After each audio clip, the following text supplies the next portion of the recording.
சான்றோர் பெருமக்களே, அறிஞர் பெருமக்களே, சிந்தனையாளர்களே, தமிழ் ஆனந்த யோக உலக சமாதான பிரியர்களே, ஃபேஸ்புக் அன்பர்களே, நண்பர்களே, உங்கள் அனைவருக்கும் முதற்கண் என் வணக்கத்தை தெரிவித்துக் கொள்கின்றேன். உணவு, உடை, இருக்க இடம், இது வேணும். இந்த மூன்று தேடுதலையே பயங்கரமான போட்டி மிகுந்த உலகத்திலே இதுக்கே நேரம் சரியா போயிருது. வாழ்க்கையில ஒருத்தர் வீடு கட்டணும் முடிவு பண்ணார்னா அதுக்கே போயிடுதுங்க.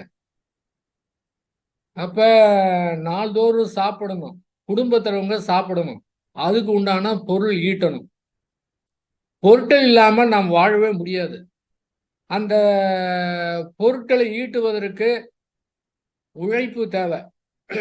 நேர்மையான முறையிலே எந்த மாதிரி பொருளீட்டுக்கு உண்டான என்னென்ன செய்யணுமோ அதை கற்றுக்கொண்டு அதை செய்தே ஆக வேண்டாம். வேறு வழியே கிடையாது. எல்லோரும் குறிப்பிட்ட வயதிலே பொருளீட்டக்கூடிய ஒரு தன்மையை வளர்த்துக்கணும். நேர்மையான முறையிலே பொருளீட்டுவது எவ்வாறு அப்படின்னு குறிப்பிட்ட வயதிலே கற்றுக்கொண்டு மிக சிறப்பாக அதை செய்யணும். அது மட்டும் இல்ல, குறிப்பிட்ட வயது வரை ஒரு 18, 19, 20 வயது வரை குழந்தைகள் கல்வி கற்கக்கூடிய காலகட்டத்தில் இருக்கக்கூடிய காரணத்தால அவங்க பொருள் ஈட்ட முடியாது. நோயில இருக்கிறவங்க பொருள் ஈட்ட முடியாது. முதுமையில இருக்கிறவங்க பொருள் ஈட்ட முடியாது. இவங்க அத்தனை பேருக்கும் சேர்த்து மற்றவங்க தான் பொருள் ஈட்டணும். அதுக்கு ஏத்த மாதிரி சம்பாதிக்கக்கூடிய திறனை வளர்த்துக்கணும்.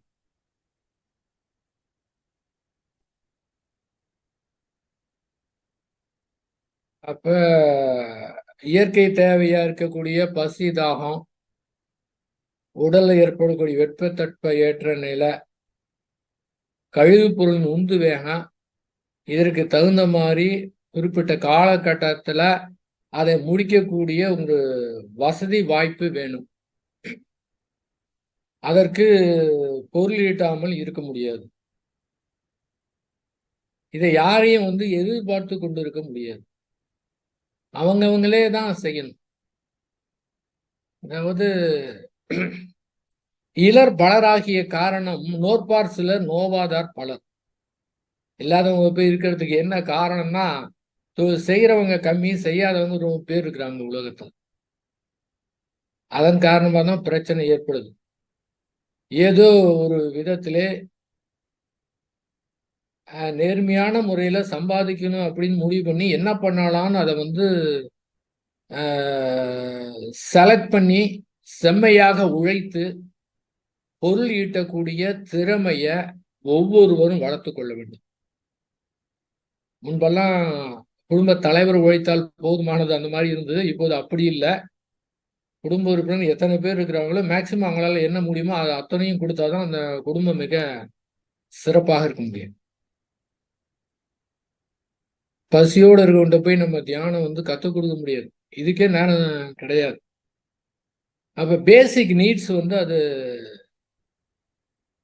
நிறைவா இருந்தாதான் அடுத்த கட்டத்துக்கு அவங்க போவாங்க. அப்ப நிச்சயமாக இந்த மாதிரி இயற்கை துன்பத்தை தீர்ப்பதற்கு பொருள் வேண்டும். இன்பம் அப்படின்னா என்ன? இன்பம்னா துன்பம் மறைந்து விட்டதுன்னா அதுக்கு பேர் இன்பம். இவ்வளவுதான். அப்ப இன்பத்தை காக்கணும், இன்பத்தை பேணி பாதுகாக்கணும். இன்பத்தை பெருக்கிறது இல்லை, இன்பத்தை காக்க வேண்டும். அப்ப துன்பம் இல்லைன்னா இன்பமே கிடையாதுங்க. பசிங்கிறது ஒண்ணு இல்லைன்னா உலகத்துல யாருமே ஒண்ணுமே செய்ய தேவையில்லையே. அந்த கிரகங்கள் மாதிரி அப்படியே சுத்திக்கிட்டே இருக்கலாமே. அதுதான் அந்த இயற்கை தேவை அப்படிங்கிறத வைத்திருக்கின்றது. அதன் காரணமா தான் எல்லா இதுவும் துவங்கியது. அப்ப அது மட்டும் இல்லாம அந்த இயற்கை தேவை முடிஞ்சும் அப்ப அதுக்கு துன்பத்தை தீர்ப்பதற்கு பொருள் தேவை. பொருள் வேணும்னு சொல்ல முடியாது. ஆனால் பொருள் சேர்ப்பதில் அதாவது துன்பத்தை தீர்க்க வேண்டும் என்பதற்காக பொருள் சேர்ப்பது போக பொருளை சேர்த்து இன்பத்தை பெருக்கிக்கலாம் அப்படிங்கன்னு போகும்போது உடலும் கெடும், உள்ளமும் கெடும், சமுதாயம் கெடும், சுரண்டக்கூடிய தன்மை வரும். இன்னும் பல்வேறு நிகழ்ச்சிகள் சமுதாயத்துல ஏற்படுங்க. அதனால துன்பத்தை போக்குவதற்கு இவை தேவை அப்படிங்கிற உணர்வோடு செயல்படுங்க.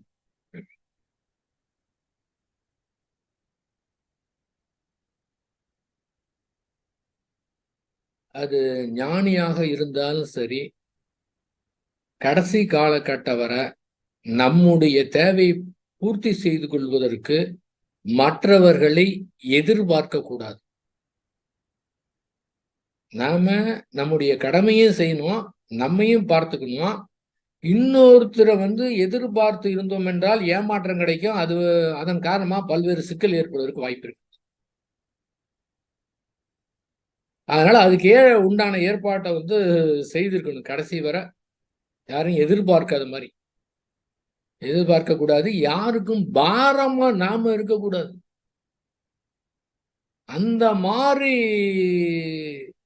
முறையிலே சிந்தனை செய்து அந்த சம்பாதிக்கக்கூடிய ஒரு தன்மையை வளர்த்துக்கணும். இப்பெல்லாம் எக்கச்சக்கமானதுக்கு சிந்தனை பண்ணோம்னா வாய்ப்புகள்லாம் இந்த உலகத்துல எக்கச்சக்கமா இருக்குதுங்க. அது தேடணும்னா அந்த அந்த போக்கஸா ஒரே நிலையிலிருந்து அதை சிந்தனை செய்தோம்னா அந்த வல்லமை கிடைச்சிடும். ஏனோ தானோ இல்லை நம்முடைய வினைப்பதி இவ்வளவுதான் நம்ம முடியாது அப்படின்லாம் எண்ணக்கூடாது. தொடர்ந்து தீவிரமாக சிந்தனை செய்தோம்னா இயற்கையை அடுத்து அது கொடுக்குங்க. அப்பதான் அடுத்தது நம்ம போக முடியும். அதனால பொருளாதாரம் என்பது மிக முக்கியமானது. அந்த பொருளாதாரத்துல கடன் அப்படின்னு இருந்ததுனாவே அது ஒரு முள்ளு மாதிரி உறுத்திக்கிட்டே இருக்கும். நீங்க வேற எந்த வேலையுமே பார்க்க முடியாது.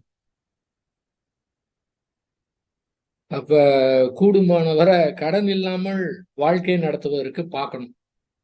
சரி, அந்த காலத்துல ரைட்டு, இந்த காலத்துல ஒத்து வராது. சரி, இந்த காலத்துக்கு ஏற்ற மாதிரியே வாழ்க்கையை நடத்தலாம். முன்னெல்லாம் ஏதாவது பொருள் வேணும் அப்படின்னா வாங்கணும்னா பணம் சேமித்து வைத்து அதுக்கப்புறம் வாங்குவாங்க. இப்ப அந்த மாதிரி கிடையாது. இந்த காலகட்டம் மாறிடுச்சு. இந்த காலத்துல பொருளை வாங்கிட்டு அப்புறம் கொஞ்சம் கொஞ்சமா பணம் கட்டுறது, இந்த மாதிரி ஆயாச்சு. இப்ப நீங்க ஒரு வீடு சொந்தமா என்னதான் இருந்தாலும் நீங்க வாடகை வீட்டுல விட ஒரு சொந்தமா வீடு கட்டினா எப்படி இருக்கும் அப்படின்னு ஒரு சொந்தமா வீடு இருக்கணும் அப்படின்னு அதுக்கு முயற்சி செய்து இப்ப பணம் சம்பாதிச்சு அது போயிட்டே இருக்குங்க. நீங்க இடம் வாங்குறதுல இருந்து அது கட்டுறதுல இருந்து செலவு அதிகமாயிட்டே இருக்கு. சரின்னு நம்முடைய வருமானத்துக்கு ஏற்ற மாதிரி பேங்க்ல லோன் வாங்கி ஒரு வீடு கட்டுறோம்னா அது ஒன்றும் பிரச்சனையே கிடையாது.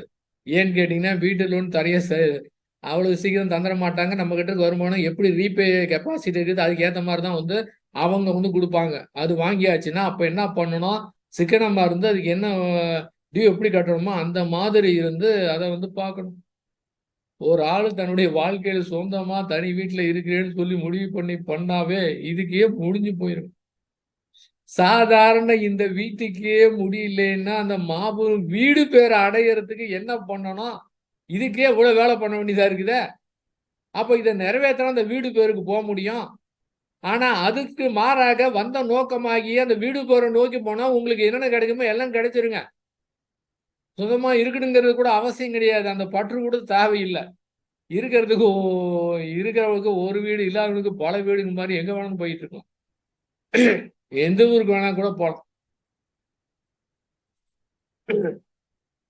இருந்தாலும் அந்த இருக்க இடம், உடை, இந்த மாதிரி இதுல நிச்சயமாக ஒரு தன்னிறைவு பெறுவதற்கு என்ன உண்டணுமோ அதெல்லாம் செய்துதான் ஆகணும். வேற வழி கிடையாதுங்க. அப்ப பொருளீட்டக்கூடிய நபர்கள் எண்ணிக்கை அதிகமாகணும். முக்கியமானது. அப்ப கடன் வாங்கணும் அப்படின்னா நம்முடைய எவ்வளவு சொத்து இருக்கோ அதுல ஒரு 10ல் 1 பங்குக்கு மிகாமல் இருக்க பார்த்துக்கணும்.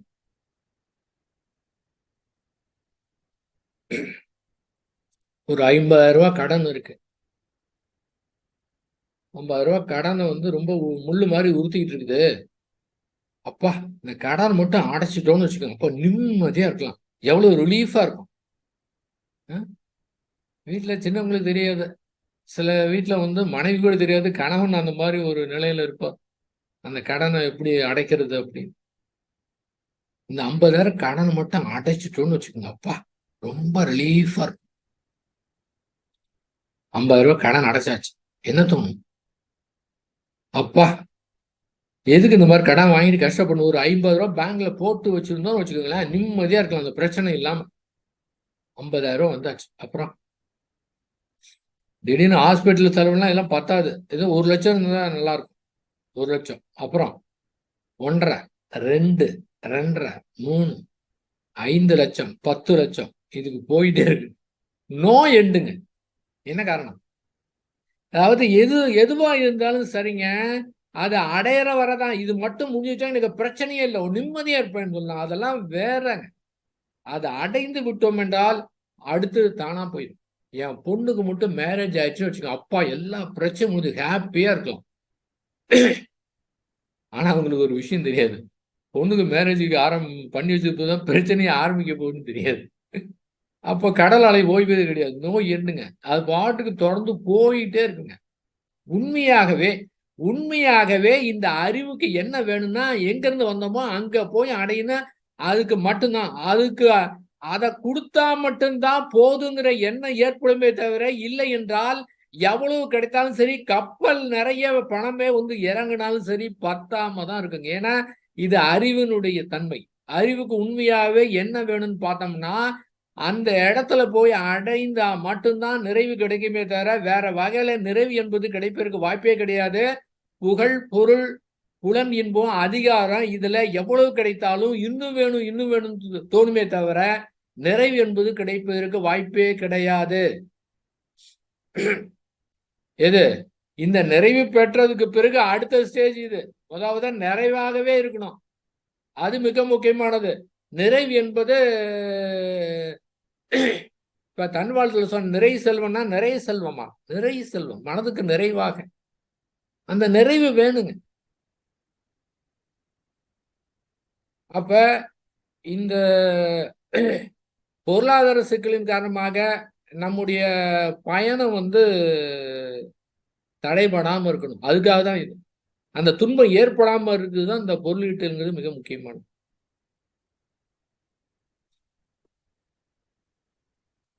ஆகவே ரொம்ப ரொம்ப ரொம்ப தவிர்க்க முடியாத சூழ்நிலையில தான் கடன் வாங்கணும். ஆக்சுவலா கடன் எப்போ வாங்குறோம்? கடன் எப்போ வாங்குறோம்னு இங்க பற்றாக்குறை ஏற்படும் போது தான் கடன் வாங்குறோம். அப்ப இல்லாம இருக்குன்னா பணம் தொடர்ந்து வந்துகிட்டே இருந்துன்னு வச்சுக்கோங்களேன், செலவு பண்ணிட்டே இருப்போங்க. எப்போ வாங்குறோம்? அந்த பற்றாக்குறை ஏற்படும் போதுதான். அதுக்கு என்ன பண்ணணும்? பணம் வரும்போது சேர்த்து வைத்திருக்கணும்.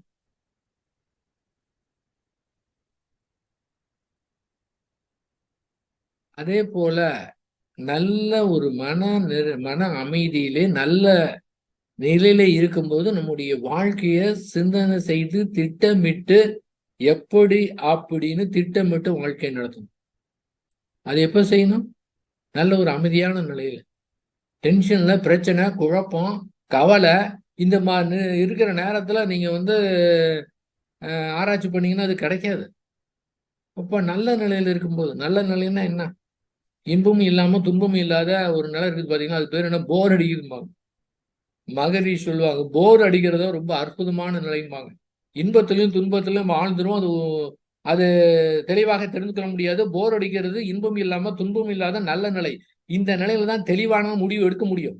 நீங்க இன்பத்துல இருக்கும்போது துன்பத்துல இருக்கும்போது முடிவு எடுத்தீங்கன்னா அது ஒரு தலைபட்சமா இருக்கக்கூடிய காரணத்தினால சரியான முடிவு, ஒரு துல்லியமான முடிவு எடுக்க முடியாது. அப்ப இன்பம் துன்பம் இல்லாத போர் அடிக்கிற நிலை தான் அற்புதமான நிலை. நம்மை பற்றி சிந்திக்கக்கூடிய நிலை, இயற்கையை பற்றி சிந்திக்கக்கூடிய நிலை, முடிவு எடுக்கக்கூடிய நிலை தான் அந்த நிலை தான். அது உடனே நம்ம நினைக்கிறப்ப அதை கொண்டு வர முடியாது. கிடைக்கிறப்ப நம்ம அதை பயன்படுத்திக்கணும். அப்ப நம்முடைய பயணத்தை இந்த பொருளாதாரம் தடுக்கக்கூடாது.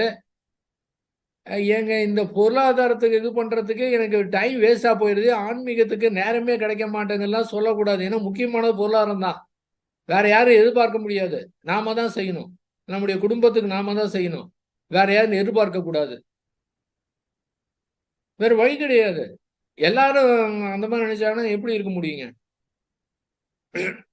ஆகவே அதுக்கு உண்டானதை திட்டமிட்டு அறிவை வளர்த்து கொண்டு ஆற்றலை வளர்த்து கொண்டு நமக்கு ஆற்றல் பார்த்தனா அறிவு பார்த்தனா மற்றவங்களே கேட்டு அது எப்படி முன்னேறணுமோ அந்த மாதிரி முறையில செய்யணும். ரைட்டு. அப்ப கடன் வாங்காம இருந்தா ரொம்ப நிம்மதியான வாழ்க்கைனால எல்லாருக்கும் இது முயற்சி பண்ணணும். சில இதுல நம்முடைய சேலரிக்கு ஏற்ற மாதிரிலாம் இருக்குது, பிசினஸ்க்கு ஏற்ற மாதிரி வருதுன்னா அது ஒன்றும் பிரச்சனை இல்லை. அந்த மாதம் மாதம் கட்டக்கூடியதில்லை. அதுலேயும் பார்த்து கவனமா இருக்கணும். வேற வகையில எந்த மாதிரி நேரத்தில் எப்படி நிகழ்வு சொல்ல முடியாது. ரொம்ப பொருளாதாரத்திலே ரொம்ப கவனமா இருக்கணும். அப்ப கடன் வாங்கக்கூடாது. அது கரெக்டுங்க. கடன் வாங்கக்கூடாது, ரைட்டு. இந்த கடன் கொடுக்க கூடாதுன்னு சொல்றீங்களே, அது எப்படிங்க? ஏங்க ஃப்ரெண்டு வந்து எப்படி கஷ்டப்பட்டு இருக்காரு, அதுக்கு நம்ம பணம் கொடுத்து உதவக்கூடாதா? தாராளமா நீங்க உதவலாம், ஒன்றும் தப்பே கிடையாது. நீங்க கொடுத்தீங்கன்னு வச்சுங்களேன், மறந்துட்டீங்கன்னு வச்சுக்கோங்க, நிம்மதியா இருக்கும். நீங்க வரும்னு எதிர்பார்த்தீங்கன்னா இங்க சிக்கல். இந்த மாதிரி எத்தனையோ பேர் பார்த்துட்டேன். நான் வந்து 1983 ஆகஸ்ட் மாதம் 18ஆம் தேதி கரூர்ல வந்து ஸ்டேட் பேங்க்ல ஜாயின் பண்ணேங்க. அந்த ஜாயின் பண்றதுக்கு முதல் நாள் நைட்டு எங்க அப்பா உட்காந்து எனக்கு அட்வைஸ் பண்ணாரு. இங்க பாரு, இந்த சிகரெட் பிடிக்கிறவங்களோட நீ சேரலாம், ஆனா நீ சிகரெட் பிடிக்க கூடாது. தண்ணி போடுறவங்களோட நீ சேரலாம், ஆனா நீ தண்ணி போடக்கூடாது. இன்னும் மத்ததெல்லாம் சொன்னார். அப்புறம் சொன்னாரு, இதெல்லாம் செஞ்சா கூட தப்பு இல்லை, ஒண்ணு மட்டும் நல்லா இப்ப சொல்றேன், ஞாபகம் வச்சுக்க.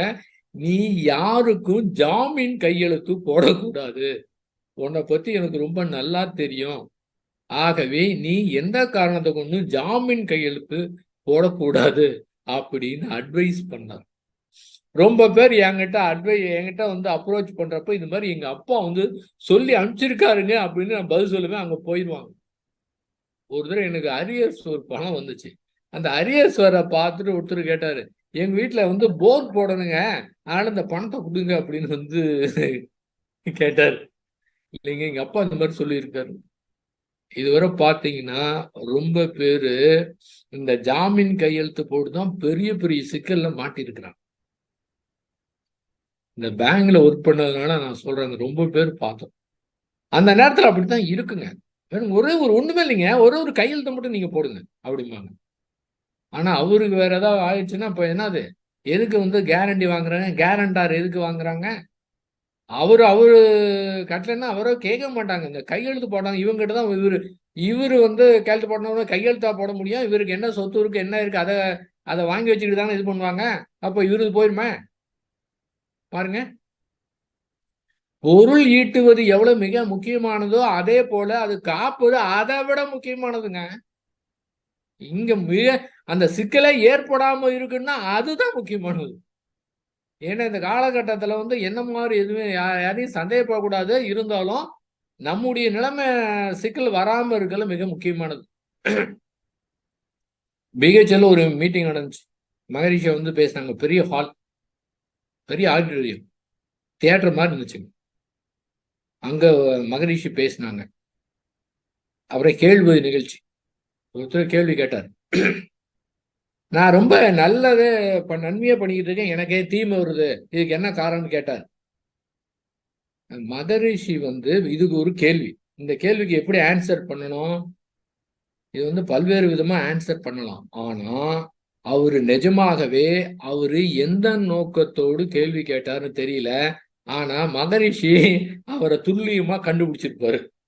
அதுக்கு என்ன சொன்னார் தெரியுமா மகரிஷி? அதாவது நம்மவே ஏற்கனவே பொருளாதாரத்துல கஷ்டப்பட்டுக்கிட்டு இருக்கிறோம். மாதம் மாதம் நமக்கே பட்ஜெட்ல வந்து துண்டு விழுது. இதுல நம்ம விட இன்னொரு ஆளு வந்து கஷ்டப்படுறாருன்னு பணத்தை கொடுத்தோம். எங்க நம்ம கிட்ட இருந்து இல்ல, நம்ம கிட்ட இருந்து கொடுத்துட்டா பரவாயில்ல.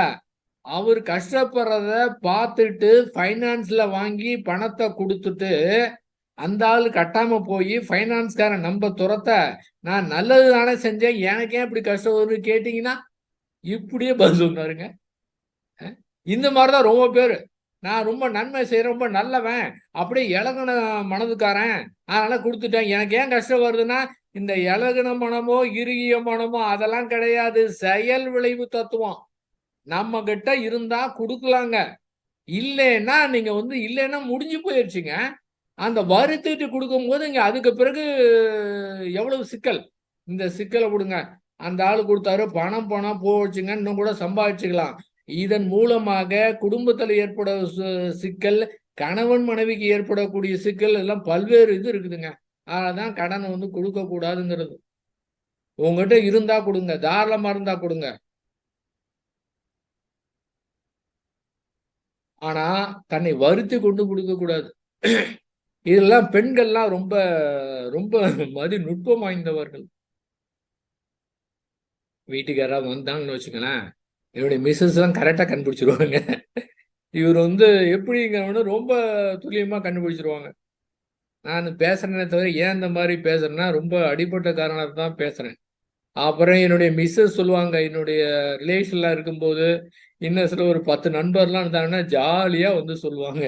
எல்லாம் சிரிப்பாங்க. என்னன்னா, இவர் இருக்காரு பாத்தீங்களா, இவரு யாரு திருப்பி தராங்களோ அவருக்கு பணம் கொடுக்க மாட்டாரு. யாரு திருப்பி தர மாட்டாங்களோ அவருக்கு மட்டும்தாங்க பணம் கொடுப்பாரு அப்படின்னு சொல்லுவாங்க. எல்லாம் சிரிப்பாங்க. பாருங்க, இவரு இந்த ஆளு சரியா தெரியுது, இவருக்கு கொடுக்க வேணாம்னு மனைவி சொல்லி திரும்ப மீறி கொடுத்து அந்த பணம் போனா போயிட்டு போகுதுங்க, இன்னும் கூட நம்ம சம்பாதிச்சுக்கலாம். அந்த மன உளைச்சல் இல்லாம இருக்கணும். இதன் காரணமாக எத்தனையோ நாள் கணவன் மனைவி சண்டை வர்றதுக்கு இதெல்லாம் வாய்ப்பு இருக்கு. ஏங்க அவங்களுக்கு கொடுத்து நம்ம குடும்ப அமைதி எதுக்குங்க கெட்டுங்க? இந்த பொருளாதாரத்துல ஏற்படக்கூடிய கணவன் மனைவிக்கு ஏற்படக்கூடிய சிக்கல் பெரிய சிக்கலாயிருக்கு. யாருக்கோ கொடுக்கவோ இங்க நல்லா நல்லா ஜாலியா வாழ்க்கை நடத்த விட்டு எதுக்கு அந்த ஆள் கொடுத்து நீங்க 2 பேருக்கு சண்டை போட்டுட்டு இருக்கணும்? அப்ப அவங்களை கேட்டுட்டு தான் கொடுக்கணும். இல்லைன்னா கொடுக்க வேண்டாம், கொடுக்க கூடாது.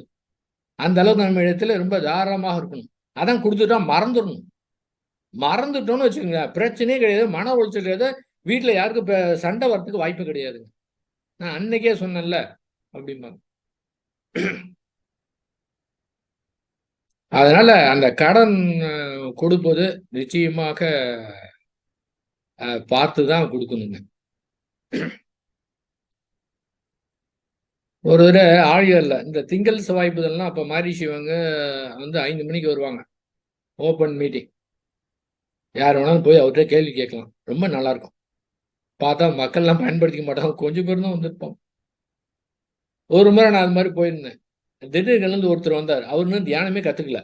ஆனா மகரிஷி கிட்ட ஒரு கேள்வி கேட்கறதுக்கு இதுக்காக வந்திருக்காருங்க. ஏன்னா இவரை பார்த்தா நல்லது நடக்கும் அப்படின்னு யாரோ சொன்னாங்கன்னு வந்திருக்காரு. மகரிஷி கேள்வி கேட்டார். சுவாமிஜி, இந்த மாதிரி நான் கவர்மெண்ட் ஜாப்ல இருக்கேன். எனக்கு கடன் தொல்லை ரொம்ப அதிகமாயிடுச்சு.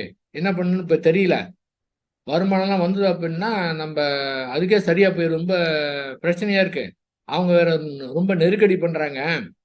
நான் பேச வேலையை ரிசைன் பண்ணிட்டு அந்த வர பணத்தை கடன் அடைச்சு நான் நிம்மதியா இருக்கட்டுமா?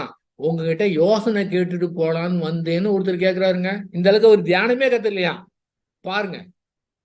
இதுக்கு மகரிஷி அவங்க சொன்னாங்க, அந்த மாதிரிலாம் வேலையெல்லாம் விட்டுறாதீங்க. வேலை விட்டீங்கன்னா அப்புறம் வருமானத்துக்கு என்ன பண்ணுவீங்க?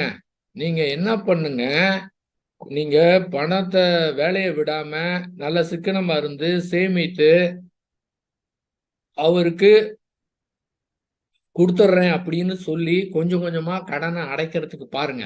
வேலையெல்லாம் விட்டுறாதீங்க அப்படின்னு சொல்லிட்டு ஒரு ஜோக் அடிச்சாருங்க.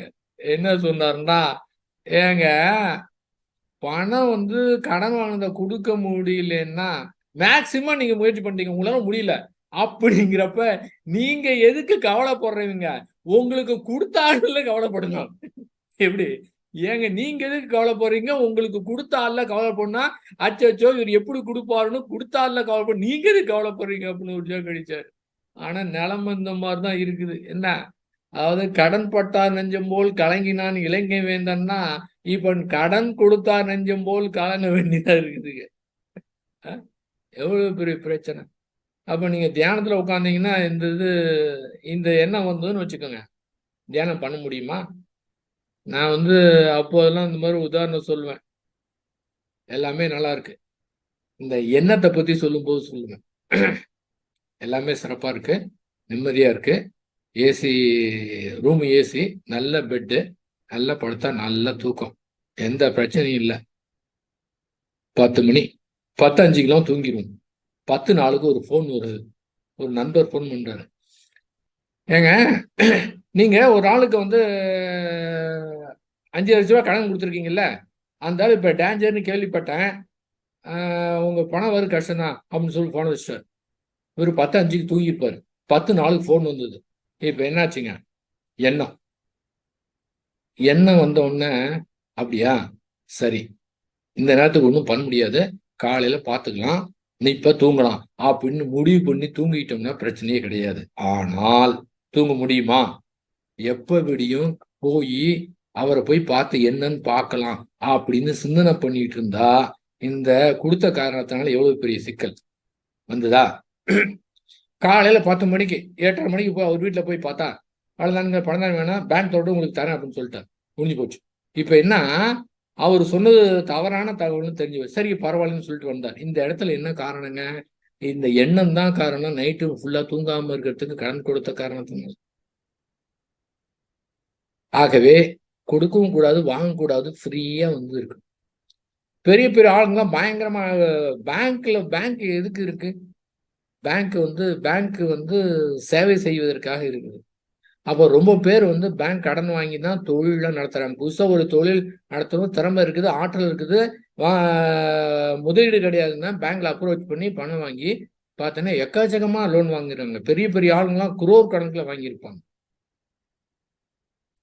அவங்களுடைய நிலை என்ன? குரோர் கணக்குல வாங்கினா கொடுக்க மாட்டாங்களே. குரோர் கணக்குல சொத்து இருந்தா தான் கொடுப்பாங்க. அதுலயும் பல்வேறு சிக்கல்னா நடைமுறை உலகத்துல பார்த்தோன்னா பெரிய இதெல்லாம் இருக்குதுங்க. அவர் ஏமாத்த காரணத்தினால பேங்க் நஷ்டம்னா மக்கள் போட்ட பணம். இதனால எவ்வளவு பெரிய பிரச்சனை வருது பாருங்க. அந்த உலக சமாதானம் அப்படிங்கிற ஒரு திட்டம்லாம் அதெல்லாம் நிறைவேற்றினா இந்த தனி உடைமையே இருக்காது, எல்லாம் பொது உடைமை. இந்த தனி உடைமைங்கிறத ஒரே காரணத்தினால ஒரு நபர் எவ்வளவு வேணாலும் சேர்க்கலாம் அப்படின்னு வந்து சேர்த்து வைக்கும்போது இப்ப என்ன ஆகுதுங்க, இந்த சுரண்டக்கூடிய தன்மை.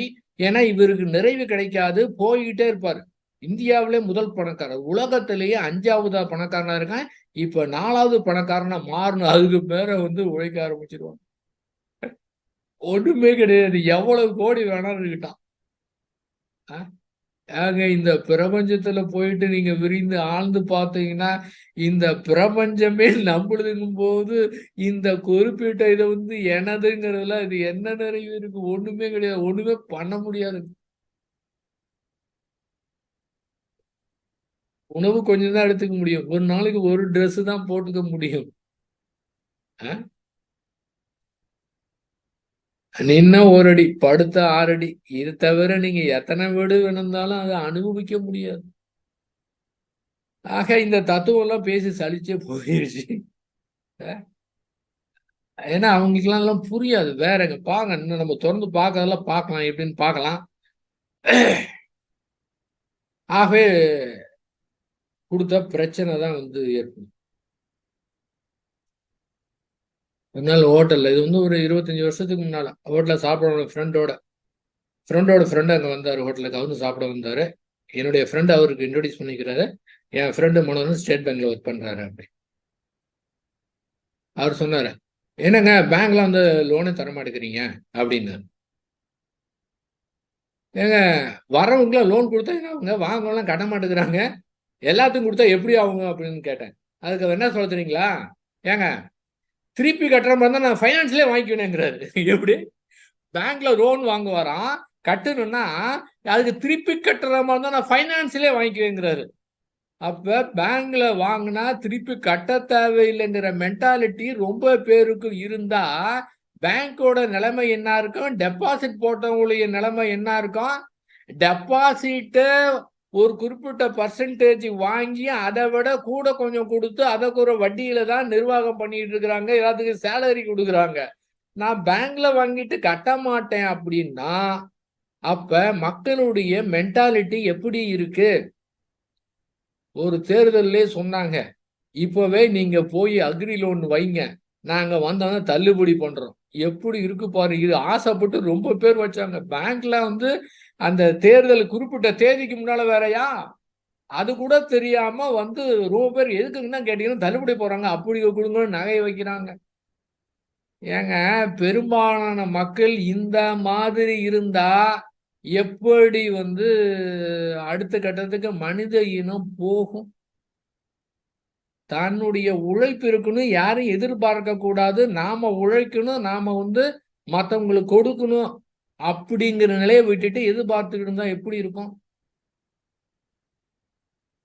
கரூர்ல டெக்ஸ்டைல் பார்க்ன்னு கட்டுனாங்க. அங்க வந்து வட இந்திய தொழிலாளர்கள் ரொம்ப பேர் இருந்தாங்க. அங்க வந்து அவங்களுக்கு தீட்சை குடுக்கலான்னு நாங்க போனோம். ஒரு 100 பேர் இருப்பாங்கன்னு வச்சுக்கோங்க. போனோம். பார்த்தீங்கன்னா, முக்கால்வாசி ஹிந்தி. அவங்களுக்கு தமிழ் தெரியாது. என்ன பண்ணேன், ஹிந்தி தெரிஞ்சவர நான் கூட்டிட்டு போயிட்டேன். நான் பேசுவேன். அவரு வந்து ஹிந்தியில டிரான்ஸ்லேட் பண்ணி சொல்வாரு. அங்க இருக்கிறவங்களுக்கு தியானம், ஆக்ஞ, சாந்தி, துரிதம் எல்லாம் குடுத்தோம். அதுல என்னன்னு கேட்டா, ஏன் வட இந்தியா வந்து இவ்வளவு பேர் இருக்கிறாங்கன்னு கேட்டீங்கன்னா, அவங்க வந்து இங்கேயே அப்படியே சமைச்சுக்கிட்டு குடும்பத்தோட இருக்கிறாங்க. இங்க நம்ம லோக்கல்ல இருக்கிறவங்க நீங்க பார்த்தீங்கன்னா, பெண்கள் வேலைக்கு வராங்க. ஆண்கள் வேலைக்கு வருவது கிடையாது. ஏன் அப்படின்னா, அவங்க அப்படியே சொல்றாங்க. இந்த இலவச டிவிய வாங்கிட்டு ரேஷன் கடைய வாங்கி ரேஷன் கடையில வாங்கி சாப்பிட்டுட்டு இலவச டிவிய பார்த்துட்டு தண்ணியா போட்டு படுத்திருக்கிறாங்க. யாரும் உழைப்பதற்கு வருவதே கிடையாது.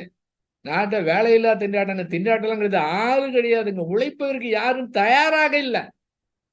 எப்படி இருக்கு பாருங்க.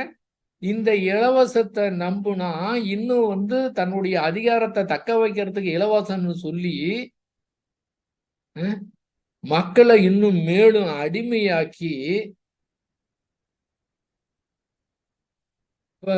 மக்களுடைய மனநிலை எப்படி இருக்குது? இப்போ உழைப்புங்கிறது வேணும் அப்படிங்கிறது ஒவ்வொரு தனி மனிதனும் வந்து உணரணும். அந்த எண்ணிக்கை பெறணுங்க. அப்ப வேலை இல்லாமலே வந்து அதாவது உடல் உழைப்பு இல்லாம எப்படி பணம் பெருகணும் அப்படிங்கிற முறையில அற்புதமா சிந்தனை பண்ணி செஞ்சாங்கன்னா, சுரண்டல் தான் அதிகமாகுங்க. அப்ப செல்வந்தர்கள் பெருகிட்டே இருப்பாங்க. ஏழைகளும் செல்வந்தர்கிட்ட செல்வம் பெருகும். ஏழைகள் பெருகிட்டே இருப்பாங்க. செல்வந்தர்கள் பெருக மாட்டாங்க. செல்வந்தர்கிட்ட செல்வம் பெருகும். ஏழைகள் பெருகிட்டே இருப்போம். இதுதான்.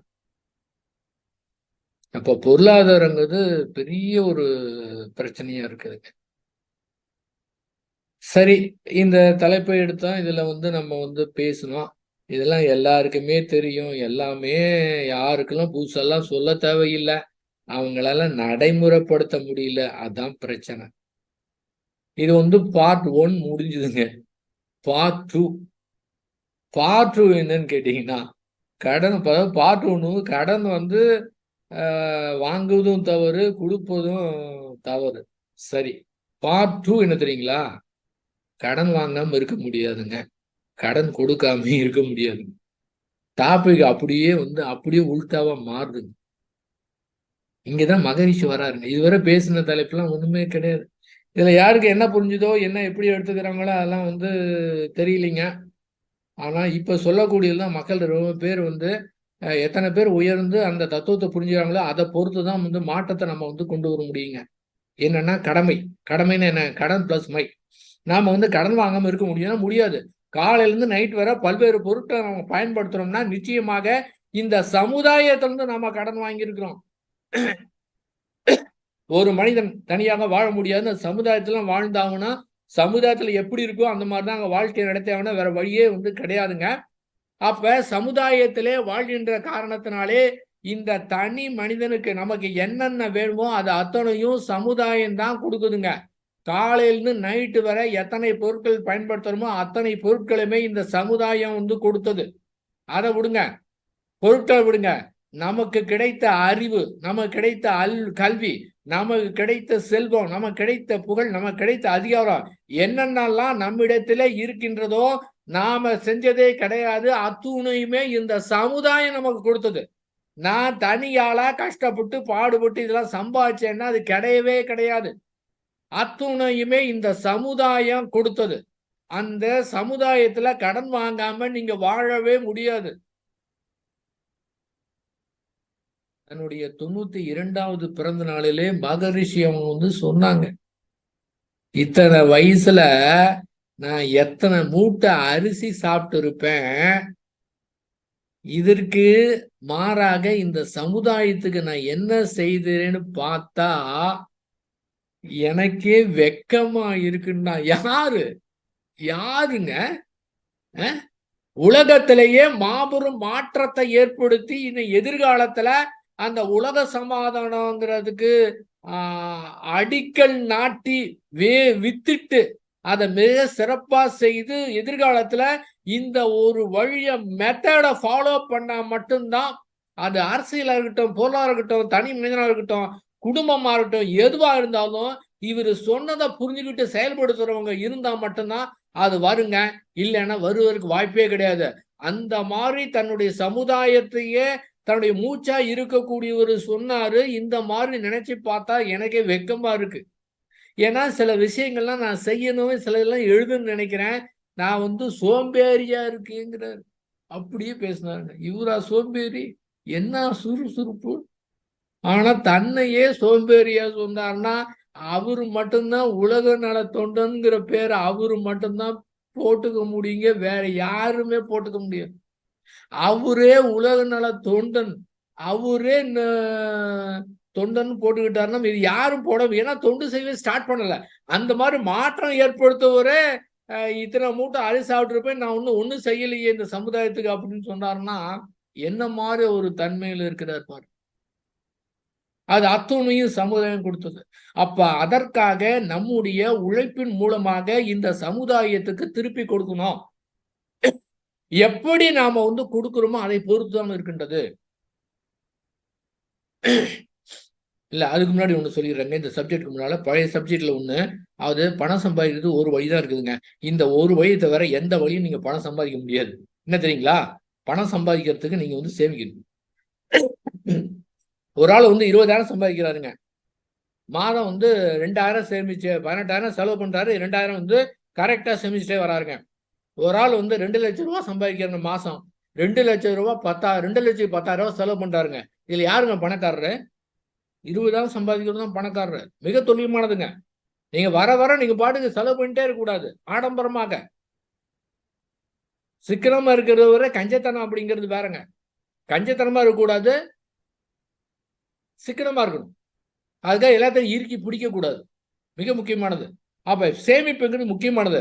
1ஆம் தேதி ஆயிடுச்சு அப்படின்னா நீங்க முதல் செய்யக்கூடிய முதல் செலவு என்னன்னா நீங்க வந்து சேமிக்கிறது.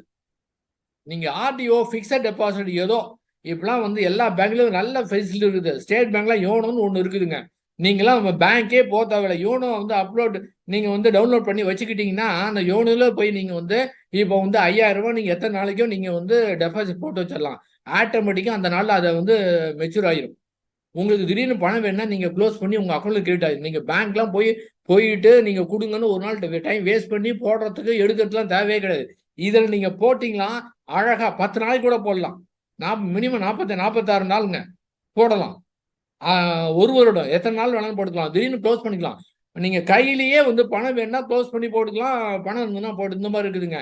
அப்ப சேமிக்கக்கூடிய தன்மையை வளர்த்துக்கணும். குழந்தைகளுக்கே சேமிக்கக்கூடிய பழக்கத்தை கொடுக்கணும். பைசா கொடுத்து உண்டியல்ல போட்டு சேமிக்கிற பழக்கம் வந்து இவ்வளவு பணம் இருக்குன்னு அப்படிங்கிற ஒரு இது வரணுங்க. அமெரிக்காவில் ஒரு தடவை பொருளாதார சிக்கல் ஏற்படும் போது வீடுலாம் விற்கவே இல்லை. அடிமாட்டு விலை கூட விற்க மாட்டேங்குது. யாரும் வாங்கறதுக்கு இல்லை. அதுவும் பெரிய நெருக்கடி ஏற்பட்டது. அப்பெல்லாம் இந்தியாவில் நெருக்கடி ஏற்படவே இல்லை. அதுக்கு என்ன காரணம்னா எல்லா மக்களும் அதை சேமிக்கக்கூடிய பழக்கம் முன்னோர்கள் சொல்லி வைத்திருக்கிற காரணத்தால அந்த மாதிரி காரணத்தினால இங்க அந்த சிக்கலே வரலங்க. அப்ப நாட்டுடைய பொருளாதாரமே எங்க இருக்குதுன்னா தனிமனுடைய அந்த சேமிப்பின் காரணமாக. அப்ப வாங்கக்கூடிய கெப்பாசிட்டி வந்து அதிகமா இருக்கும் அந்த சேமிப்பு இருந்தா. அந்த சேமிப்பு இல்லாம இருந்தா அந்த எதிர்கால சிக்கல் இப்படி ஆயிருமோங்கிறதுல நீங்க வந்து இந்த பயணத்தை வந்து தொடர முடியாது. ஆன்மீக பயணத்தை தொடர முடியாது. சரிங்க. அதாவது நம்ம எடுக்கிற பணத்துல 10ல் 1 பங்கு, குறைந்தபட்சம் 10ல் 1 பங்கு மாதத்துல வரக்கூடிய வருவாயில 10ல் 1 பங்கு பிற நன்மைக்காக, பிற நலத்திற்காக ஈகை என்ற உணர்வோடு சமுதாயத்துக்கு கொடுக்கணும். இந்த மாதிரி எல்லாரும் கொடுத்தாங்கன்னா அறம் பெருகும். எல்லாரும் அன்பு பெருகும், அறம் பெருகும். சமுதாயத்துல அன்பும் அறமும் பெருகுன்னா சமுதாயம் எப்படி இருக்கும்? அப்ப நான் யாருக்கும் கொடுக்க மாட்டேன். பாருங்க, இந்த இடத்துல கொடுக்குறதுல என்ன மாதிரி சொல்றேன்னா, அந்த ஈகை உணர்வோடு கொடுக்கணும்.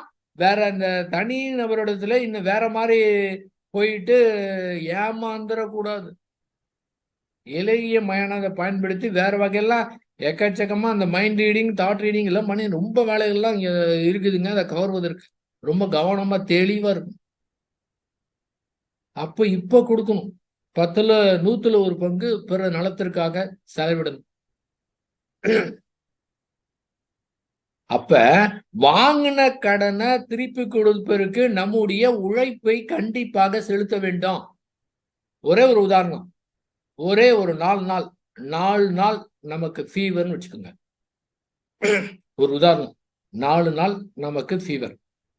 இந்த 4 நாள்ல என்னென்னலாம் வேலை செய்ய வேண்டுமோ அந்த வேலை தடைப்பட்டு விட்டது. நம்பர் 1.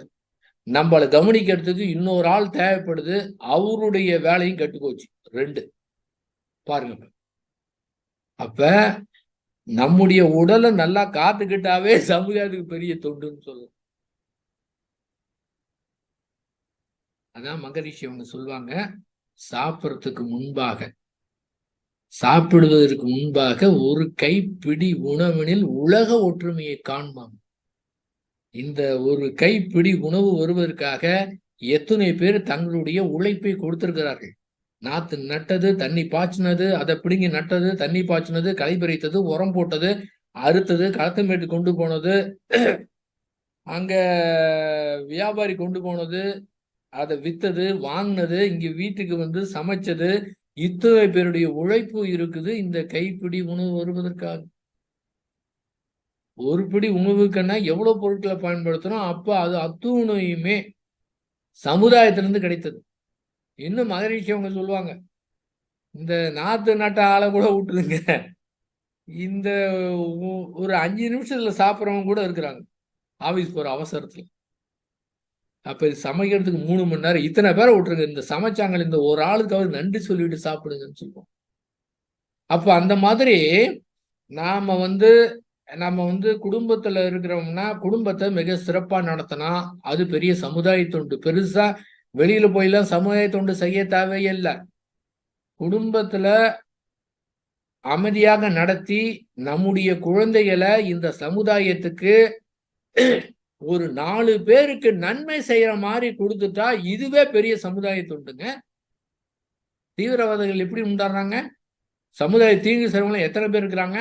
பிறகு துன்பம் கொடுக்குறவங்க எத்தனை பேர் இருக்கிறாங்க? இவங்களாம் எப்படி வளர்ந்தாங்க? எப்படி வளர்க்கப்பட்டாங்க? என்ன சிந்தனை பண்ணாங்க? அவங்களுக்கு என்ன கற்றுக் கொடுத்தாங்க? பெற்றோர்கள் என்ன கற்றுக் கொடுத்தாங்க? இந்த சமுதாயம் என்ன கற்றுக் கொடுத்தது? எந்த சிந்தனையில அவங்க இந்த மாதிரி தவறு செய்யறாங்க துணிந்து?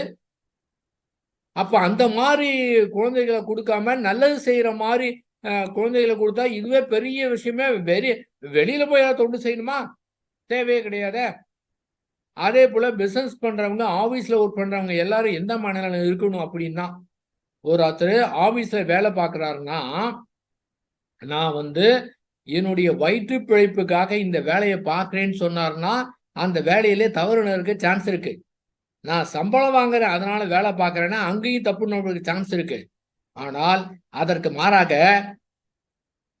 நான் சமுதாயத்திலிருந்து கடன் வாங்கியிருக்கேன், இந்த கடனை திருப்பி கொடுக்கிறதுக்காக எனக்கு இந்த வாய்ப்பு கிடைத்திருக்கின்றது. ஆகவே அந்த முறையில இந்த வேலையை செய்யறேன் அப்படிங்கிற உணர்வோடு செய்தார் என்றால் அந்த வேலையிலே தவறு நடப்பதற்கு வாய்ப்பு கிடையாது. ஒரு ஆள் வேலை செய்யாம ஏமாத்திட்டு இருக்கிறாங்க.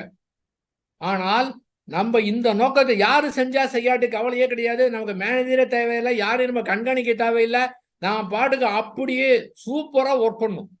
அப்படி போய் வேலை பார்த்தோன்னா எந்த நினப்பும் இருக்க, வீட்டு நினப்போ இந்த தியான நினப்போ கூட எதுவுமே இருக்கக்கூடாது. சிறப்பா அப்படியே போக்கஸ் பண்ணி செய்தா அப்படியே சாயந்தரம் முடிச்சோம்னா எந்த நினப்பும் இல்லாம அதுவே ஒரு தவம் மாதிரி இருக்கணும். நினைத்து பார்த்தா நமக்கா நிறைவா இருக்கணுங்க. நம்ம நல்லா செய்யறத பார்த்து இன்னும் ஒரு 10 பேர் வேலை இன்னும் சிறப்பா செய்யணும், ஏமாத்தாம செய்யணும். அந்த மாதிரி உணர்வோடு நம்முடைய உழைப்பை கொடுக்கணும். அது பிசினஸ் பண்றவங்களாலும் சரி, ஆபீஸ்ல வேலை பார்க்கறவங்களும் சரி, மத்ததெல்லாம் பேசவே கூடாது, குறையே சொல்லக்கூடாது. அவங்க சரியில்லை, இவங்க சரியில்லை, குறை சொல்றாங்க. நான் எவ்வளவு வேலை செஞ்சாலும் அவங்க திருப்தியில, அந்த வேலையே வேணாம். நீங்க எதிர்பார்த்தா தான் அந்த மாதிரி எல்லாம் வருங்க. அது புகழுக்காகவோ பாராட்டுக்காகவோ யாரும் புகழ தேவையில்லை, யாரும் பாராட்டவே தேவையில்லை, ஒருத்தரும் தேவையில்லைங்க. மேனேஜர் கூட தேவையில்லைங்க, கண்காணிக்க ஆளே தேவையில்லை. அந்த மாதிரி சிறப்பாக, துல்லியமாக, கச்சிதமாக, அந்த அளவுக்கு ஒரு திறமையை வளர்த்துக்கொண்டு அந்த மாதிரி செயல் செஞ்சா அது எப்படி இருக்கும் பாருங்க. இது மாதிரி ஒவ்வொருத்தரும் உணர்ந்து செய்தா, கடமை இந்த சமுதாயம் திருப்பி கொடுக்கணும் அப்படிங்கிற உணர்வோடு செய்தா எப்படி இருக்குங்க? ஆற்றல் பெருகும். நல்ல உடலுக்கு ஆற்றல் கிடைக்கும், மனதுக்கு ஆற்றல் கிடைக்கும், உடல் நலத்தோடு இருக்கலாம், எத்தனை வயது வேணாலும் இருக்கலாம், வயதே ஆகாது. ஏன்? ஏன்னா யாரையும் எதிர்பார்க்காம குடுக்கணும் அப்படிங்கிற எண்ணத்தோடு இருக்கணும். முன்ன குடுக்க கூடாதுன்னு சொன்னோம், இப்போ குடுக்க கூடாதுங்கிறது, இப்போ குடுக்கணுங்கிறது நம்முடைய கடமை. அதாவது பணத்தை வைத்து தான் குடுக்கணுங்கிறது கிடையாது. நம்முடைய யாரையுமே எதிர்பார்க்காம நம்ம கிட்ட இருக்கிற உடல் வலுவில, நம்ம கிட்ட இருக்கிற புகழ்ல, அதிகாரத்துல என்ன நம்மளால மத்தவங்களுக்கு செய்ய முடியுமோ, அதாவது பிறரிடம் இருந்து எதையுமே எதிர்பார்க்காம, அவங்க என்ன செய்வாங்க, அவங்க என்ன செய்வாங்கன்னு எதிர்பார்க்காம, நாம மத்தவங்களுக்கு என்ன செய்யலாம், மனைவிக்கு என்ன உதவி செய்யலாம், கணவனுக்கு என்ன உதவி செய்யலாம், குழந்தைகளை நல்லா வளர்க்கறதுக்கு என்ன செய்ய முடியும், அந்த குறையெல்லாம் விட்டுறணும். சரியில்லைங்கிற பேச்சே பேசக்கூடாது. ஏன்னு கேட்டீங்கன்னா, அந்த வினைப்பதிவுப்படி வந்திருக்குது. இங்க பேசுறதுக்கு ஒண்ணுமே கிடையாது. அருட்பேராற்றல் மிக துல்லியமாக இயற்கையை அந்த சூப்பர் கம்ப்யூட்டர் அற்புதமாக நடத்தி கொண்டிருக்கின்றது. ஆகவே நாம எந்த மாதிரி இவங்களுக்கு கொடுக்க முடியும், எதை நல்லதை கொடுக்க முடியும், எதை கொடுக்க முடியும், எப்ப பேசணும், எப்ப பேசக்கூடாது, நம்மளுடைய செயலை வைத்து அவங்க அவங்க கிட்ட ஒரு மாற்றத்தை கொண்டு வரணும் அப்படிங்கிற முறையில செயல்பட்டோம்னா வீட்லயும் நல்லா இருக்கலாம், இன்னும் எல்லாத்துலயும் மிக சிறப்பா இருக்க முடியுங்க. அதுல அந்த யாரு குடுக்கணும் அப்படின்னு இருக்கிறாங்களோ, நினைக்கிறாங்களோ, அந்த இயற்கையை அந்த மாதிரி நினைக்கிறவங்கள பயன்படுத்தி அவங்களுக்கு திறமையை கொடுக்க ஆரம்பிச்சிடும், ஆற்றல் கொடுக்க ஆரம்பிச்சிடும். அவங்களுக்கு ஒண்ணுமே தேவையில்லைங்க. ஏங்க என்கிட்ட எதுவுமே இல்லைங்க, நான் எப்படிங்க செய்ய முடியும்னு தேவையில்லை. அந்த அறம் செய்ய விரும்புன்னு சொன்னாங்க. எதுக்கு விரும்புன்னு சொன்னாங்க? அறம் செய்ய கூட சொல்ல, அறம் செய்ய விரும்புனாங்க. ஆக அந்த எண்ணம் இருந்தாவே இன்னும் மேலும் மேலும் ஆற்றல் பெறுங்க. எப்படி கரு வளர வளர கருப்பை விரிவடைகிறதோ, அதே போல அந்த மாதிரி உலகத்துக்கு நன்மை செய்யணும் அப்படின்னு நினைக்கிறவங்களுடைய அவங்களுடைய இடம் அதிகமா போயிட்டே இருக்குங்க. அந்த காலத்துல எப்படியோ இந்த காலத்துல பாத்தீங்கன்னா அது மாதிரி பெருகிறதுக்கு வாய்ப்பே இருக்குது.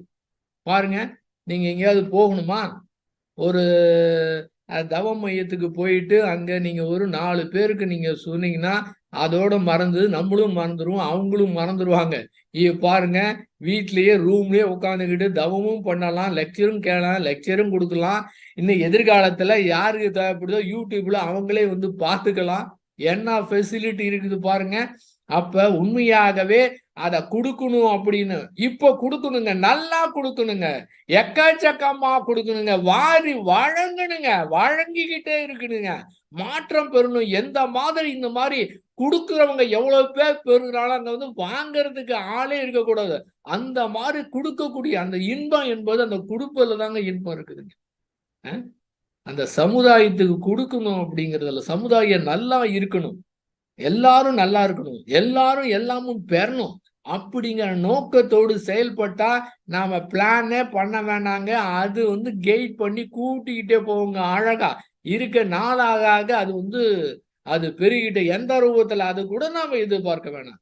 ஏன்னா செய்த செயலுக்கு விளைவு ஏற்படும் போது அதற்கூட எதிர்பார்க்க தேவையில்லை. யாராவது ஒருத்தர் பயன்பெற்றா கூட போதுமானதுங்க. அப்ப அந்த முறையில அந்த கொடுக்க வேண்டும் அப்படிங்கிறது மட்டும் எப்பவுமே எடுக்கவே கூடாது. எடுத்தோம் அப்படின்னா போச்சுங்க. எடுத்தோம்னா அங்க குறையுது. இந்த இடத்துல கொடுக்கும்போது நிச்சயமாக குறையாது. கொடுக்கும்போது பெருகி கொண்டுதான் இருக்கும். ஏன்னு கேட்டீங்கன்னா சமுதாயத்துக்கு நல்லது செய்யணும், இவங்களுக்கு தான் இயற்கை கொடுக்கும். எந்த ரூபத்துல அது மன நிறைவா இருக்கட்டுங்க, குடும்ப அமைதியா இருக்கட்டும், எல்லா வகையுமே இயற்கை வாரி வழங்க ஆரம்பிச்சிருங்க. அது எதுக்கு வாரி வழங்குது? நாம கொடுக்கறதுக்கு தான். மகரிஷி எந்த மாதிரி வாரி வழங்கினாங்க? அருளையும் தன்னுடைய தனக்கு என்னென்ன தெரிந்ததெல்லாம் அந்த சமுதாயத்துக்கு கொடுத்து விடணும் அப்படிங்கிறதுல அது என்ன பெரிய ஏக்கம் தெரியுங்களா? அது வந்து சாதாரணமான ஏக்கமே கிடையாதுங்க. ஆக எந்த காலத்திலையும் நாம் எடுக்கக்கூடியவர்களா இருக்கக்கூடியது கூடாது, கொடுக்கக்கூடியவர்களா இருக்கணும். ரோட்ல போயிட்டு இருக்கோம். ஒரு பிச்சைக்காரர் பணம் கேட்கிறாரு. இந்த இடத்துல மூளையை பயன்படுத்துறதா, இதயத்தை பயன்படுத்துறதா? நீங்க இதயத்தை பயன்படுத்துங்க, டக்குன்னு எடுத்து கொடுத்துருங்க, பிரச்சனையே இல்லை. இந்த மாதிரிலாம் பிச்சைக்காரங்க பெருகிட்டா நாட்டில் வந்து சோம்பேறிகள்லாம் அதிகமாயிருவாங்க. அது வேற கணக்கு. அது வேற இதுல பேச வேண்டியதுங்க.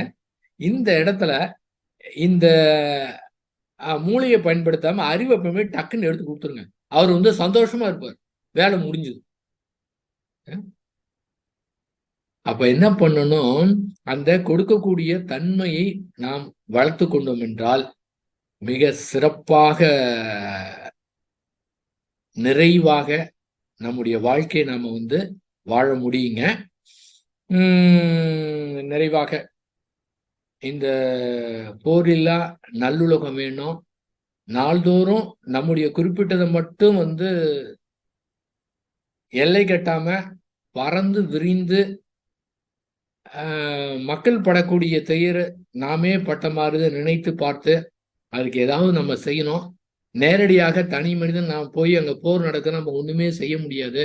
ஆனால் நன்கு வாழ்த்தணும். இந்த நபருடைய எண்ணிக்கை வந்து பெருகணும்.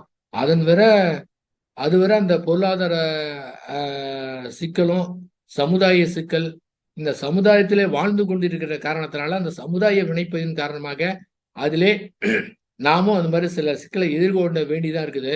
அப்ப போரில்லா நல்லுலகம் வரும்னா நன்கு இந்த மாதிரி அறிவறிந்தவர்கள் எண்ணிக்கை வந்து பெருகணும். அந்த வாழ்த்து வந்து பெருகணும். உள்ளார்ந்த வாழ்த்து வரணும். அது எப்படின்னு எனக்கு சொல்ல தெரியலைங்க. அது நீங்க கண்டுபிடிக்கணும். அந்த வாய் வார்த்தை இல்லாம உள்ளுணர்ந்து அப்படியே உலகம் முழுதும் நம்முடைய உடல் வந்து பெருகிறத ஃபீல் பண்ணணும். அந்த அளவுக்கு அன்போடு கருணையோடு உலகத்துல வாழ்த்தணும். அந்த அளவுக்கு அன்பையும் கருணையும் நாம வந்து டச் பண்ணியிருக்கணும். அதை மட்டும் டச் பண்ணிட்டா போதும், அது வேற லெவலுக்கு போகுங்க. ஆக அந்த முறையிலே இந்த பொருளாதார சிக்கல் இல்லாம நிறைவாக இருந்து அடுத்த கட்ட பயணம்னா நாம இருக்கிறத தெளிவாக பிரம்மஞானி அப்படிங்கிறத தெளிவாக தெரிந்து கொண்டு உணர்ந்து கொண்டு புரிந்து கொண்டு சிறப்பாக வாழ்க்கையை நடத்தி இந்த சமுதாயத்திற்கு ஒரு எடுத்துக்காட்டாக நல் விளக்காக திகழ்வோம் என்று கூறி இந்த உரையை நிறைவு செய்கின்றேன். வாழ்க வையகம், வாழ்க வையகம், வாழ்க வளமுடன்.